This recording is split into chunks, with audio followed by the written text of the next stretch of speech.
ಸರ್ಕಾರಕ್ಕೆ, ಕನ್ನಡದ ನಿರುದ್ಯೋಗಿ ಯುವಕರಿಗೆ ಉದ್ಯೋಗ ನೀಡದ ಸರ್ಕಾರಕ್ಕೆ ಬೇಕೇ ಬೇಕು, ಬೇಕೇ ಬೇಕು. ಎಲ್ಲಿವರೆಗೆ ಈ ಹೋರಾಟ? ಎಲ್ಲಿವರೆಗೆ ಈ ಹೋರಾಟ? ಯಾತಕ್ಕಾಗಿ ಹೋರಾಟ? ಬೇಕೇ ಬೇಕು.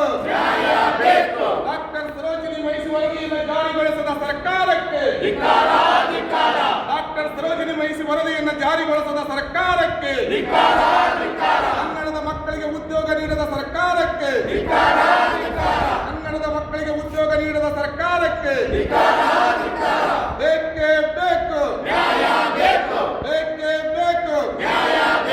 ಕರ್ನಾಟಕ ರಕ್ಷಣಾ ವೇದಿಕೆಯ ಹೋರಾಟಕ್ಕೆ, ಕರ್ನಾಟಕ ರಕ್ಷಣಾ ವೇದಿಕೆಯ ಹೋರಾಟಕ್ಕೆ ಏನೇ ಬರಲಿ, ಏನೇ ಬರಲಿ ಬೇಕೇ ಬೇಕು. ಕರ್ನಾಟಕ ರಕ್ಷಣಾ ವೇದಿಕೆ ಪ್ರವೀಣ್ ಕುಮಾರ್ ಶೆಟ್ಟಿ ಅವರ ಬಣದಿಂದ ಏನು 1983ರಲ್ಲಿ ಅಂದಿನ ಮುಖ್ಯಮಂತ್ರಿಗಳಾಗಿರ್ತಕ್ಕಂಥ ದಿವಂಗತ ರಾಮಕೃಷ್ಣ ಹೆಗಡೆಯವರು ಈ ನಾಡಿನ ಕನ್ನಡದ ಮಕ್ಕಳಿಗೆ ಖಾಸಗಿ ಉದ್ಯಮದಲ್ಲಿ, ITBT ಕಂಪನಿಗಳಲ್ಲಿ, ಬ್ಯಾಂಕು ಹೀಗೆ ಇನ್ನಿತರ ಖಾಸಗಿ ಉದ್ಯಮದಲ್ಲಿ ಕನ್ನಡಿಗರಿಗೆ ಉದ್ಯೋಗ ಸಿಗ್ತಾ ಇಲ್ಲ ಅಂತಕ್ಕಂಥ ಒಂದು ವಿಚಾರವನ್ನು ಇಟ್ಟುಕೊಂಡು ಅಂದಿನ ಕೇಂದ್ರ ಸಚಿವೆಯಾಗಿರ್ತಕ್ಕಂಥ ಡಾಕ್ಟರ್ ಸರೋಜಿನಿ ಮಹಿಷಿಯವರ ನೇತೃತ್ವದಲ್ಲಿ ಒಂದು ಸಮಿತಿಯನ್ನು ರಚಿಸಿ ಆದಷ್ಟು ಬೇಗನೆ ಆ ಸಮಿತಿ ಒಂದು ವರದಿಯನ್ನು ಕೊಡಬೇಕು. ಈ ನಾಡಿನ ಮಕ್ಕಳಿಗೆ ನ್ಯಾಯಯುತವಾಗಿ ಸಿಗಬೇಕಾಗಿರ್ತಕ್ಕಂಥ ಎಲ್ಲ ಕೆಲಸಗಳು ಈ ಒಂದು ರಾಜ್ಯದ ಜನರಿಗೆ ಸಿಗಲಿ ಅಂತಕ್ಕಂಥ ವಿಚಾರವನ್ನು ಏನು ಮಾಡಿದ್ರು. ಆ ತರನಾಗಿ ಡಾಕ್ಟರ್ ಸರೋಜಿನಿ ಮಹಿಷಿಯವರು ಈ ರಾಜ್ಯದ ತುಂಬೆಲ್ಲ ಓಡಾಡಿ ಈ ನಾಡಿನ ಕನ್ನಡದ ನಾಡಿನ ನಿರುದ್ಯೋಗ ಏನಿದೆ ಆ ನಿರುದ್ಯೋಗವನ್ನು ಹೋಗಲಾಡಿಸಬೇಕಾದ್ರೆ ಏನು ITBT ಕಂಪನಿ, ಖಾಸಗಿ ಕಾರ್ಖಾನೆಗಳು ಸೇರಿದಂತೆ ವಿವಿಧ ಕ್ಷೇತ್ರಗಳಲ್ಲಿ ಎಲ್ಲ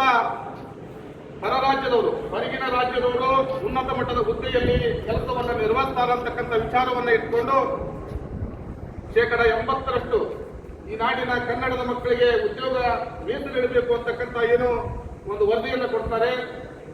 ಆ ವರದಿಯ ಕೊಡುವಷ್ಟರಲ್ಲಿ ರಾಮಕೃಷ್ಣ ಹೆಗಡೆಯವರು ದುರಾದೃಷ್ಟಕರ ನಮ್ಮ ಅಧಿಕಾರವನ್ನು ಕಳ್ಕೊಳ್ತಕ್ಕಂಥ ಪರಿಸ್ಥಿತಿ ಬಂತು.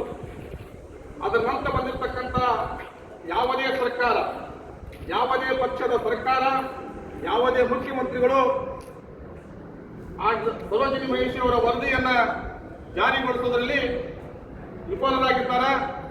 ಕೇವಲ ವೋಟ್ ಬ್ಯಾಂಕಿಗೋಸ್ಕರ ಈ ಕನ್ನಡದ ನಾಡಿನ ಜನರ ಓಟನ್ನು ತಗೊಂಡು ಅವರ ಮಕ್ಕಳಿಗೆ ಉದ್ಯೋಗವನ್ನು ಕೊಡದೆ ಇವತ್ತು ವಂಚಿಸ್ತಾ ಇದ್ದಾರೆ. ಅದನ್ನು ಖಂಡಿಸಿ ಅದರಲ್ಲೂ ಕೂಡ ಕಳೆದ ಒಂದು 6 ತಿಂಗಳ ಹಿಂದೆ ಮಾನ್ಯ ಸಿದ್ದರಾಮಯ್ಯನವರು ಮನಸ್ಸು ಮಾಡಿ ಡಾಕ್ಟರ್ ಸರೋಜಿನಿ ಮಹಿಷಿ ಅವರ ವರದಿಯನ್ನು ಜಾರಿಗೊಳಿಸಬೇಕು ಅಂತೇಳಿ ತುರ್ತು ಒಂದು ಸಚಿವ ಸಂಪುಟವನ್ನು ಕರೀತಾರೆ.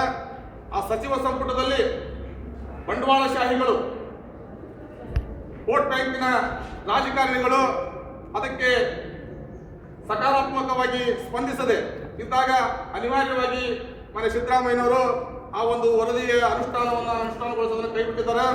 ನಾಳೆ ಏನು ಈ ಜಿಲ್ಲೆಗೆ ಮಾನ್ಯ ಮುಖ್ಯಮಂತ್ರಿಗಳು ಬರ್ತಾ ಇದ್ದಾರೆ. ಅವರ ಒಂದು ಗಮನವನ್ನು ಸೆಳೆಯಲಿಕ್ಕೆ ಅವರು ದಯವಿಟ್ಟು ಮಾನ್ಯ ಜಿಲ್ಲಾಧಿಕಾರಿಗಳು, ಮಾನ್ಯ ಸರ್ಕಾರಕ್ಕೆ ನಾವು ಈ ಒಂದು ಮನವಿಯನ್ನು, ಸಿದ್ದರಾಮಯ್ಯನವರಿಗೆ ನಮ್ಮ ಮನವಿಯನ್ನು ಕೊಟ್ಟು ಕೂಡಲೇ ಡಾಕ್ಟರ್ ಸರೋಜಿನಿ ಮಹಿಷಿ ಅವರ ವರದಿಯನ್ನು ಅನುಷ್ಠಾನಗೊಳಿಸಬೇಕು, ಈ ನಾಡಿನ ಮಕ್ಕಳಿಗೆ ಉದ್ಯೋಗವನ್ನು ನೀಡತಕ್ಕಂಥ ಕೆಲಸವನ್ನು ಮಾಡಬೇಕು ಅಂತೇಳಿ ತಮ್ಮ ಮೂಲಕ ನಾವು ಇವತ್ತು ಮನವಿಯನ್ನು ಕೊಡ್ತಾ ಇದ್ದೀವಿ.